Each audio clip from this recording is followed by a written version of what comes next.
उल्हासनगर मधील मोरे ग्रुपचं आगमन काही वेगळंच होतं. खास आकर्षण देणारे शिवराज पथक आणि बेंजो. मी तर कधीपासून बाप्पाचं आगमनच बघत होतो. चला मग आता तुम्हाला मी दाखवतो. सेटअप पण तुम्ही बघू शकतात आणि आपल्या समोर लाल कपड्याच्या मागे आहे गणपती बाप्पा. जसं शिवराज पथकांनी वाजवायचं चालू केलं तसंच लोक पण जमा व्हायचे चालू झाले. चला मग तुम्हाला मी आता ना यांचा आवाज ऐकवतो.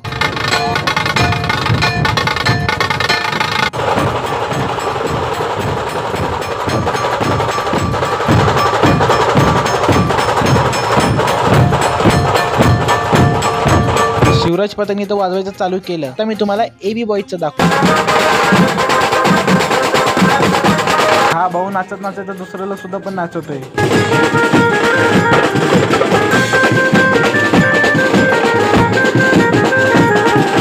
चला मग तुम्हाला आता मी आपले बाप्पा दाखवतो.